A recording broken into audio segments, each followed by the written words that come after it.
All right, let's get into it. You know the drill, right? You're sitting in that dark room, your chin's resting on some weird machine, and the doctor's shining this super bright light right into your eyes. It feels so routine, but the tech that's making it all happen, it is anything but.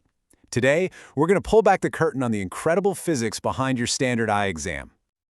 I mean, really think about it for a second. How on earth do they get that crystal clear 3D view of all the tiny, complex stuff inside your eyeball while it's, still in your head? It seems kind of impossible. Are they peering through some kind of magic window into your eye? Well, the answer, as you might have guessed, isn't magic. It's clinical optics. It all comes down to three basic ideas: how you craft light, how you focus that light, and then how you bend it. These three principles all come together in one of the most important tools in all of ophthalmology, and that's exactly what we're going to break down.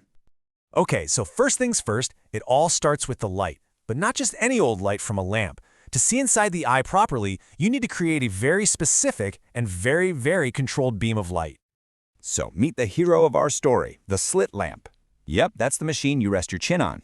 And it's basically two things smashed into one: a super high-powered microscope for looking and a really sophisticated flashlight for, well, lighting things up. The real genius is how they work together.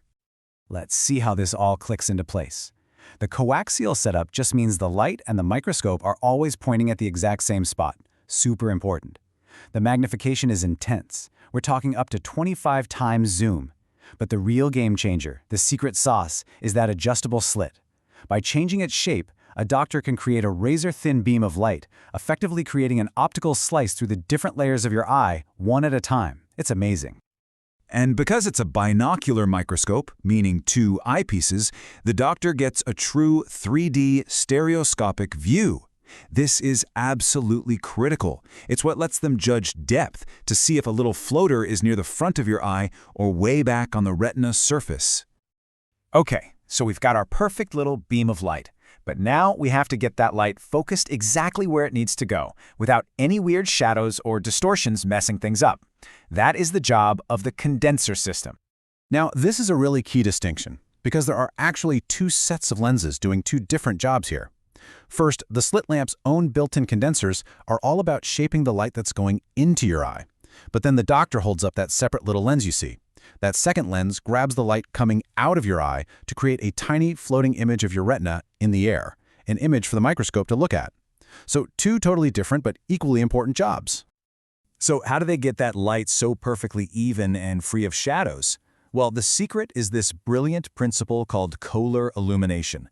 It's a super clever way of setting up the lenses so the image of the actual light bulb filament is totally out of focus, while the slit of light itself is perfectly sharp. The result? A beautifully uniform, crisp beam of light with absolutely no distracting shadows. And listen, this is not just some nerdy technical thing. The reason this matters so much is that this incredible level of precision lets an optometrist or ophthalmologist see the tiniest, most subtle changes in your eye. They can spot a little cloudiness in the lens, the very beginning of a cataract, or tiny issues on your cornea, way before you would ever notice a single thing wrong with your vision. All right, so we can create light, and we can focus it. But the inside of your eye is a sphere, right? How in the world do you see around the corners? Well, that brings us to our third principle, bending the view. You can't just point the slit lamp at the front of the eye and hope to see the far edges of the retina or the really important drainage angle that's tucked away in the corner. To see all those hidden parts, you have to redirect your view. You need mirrors.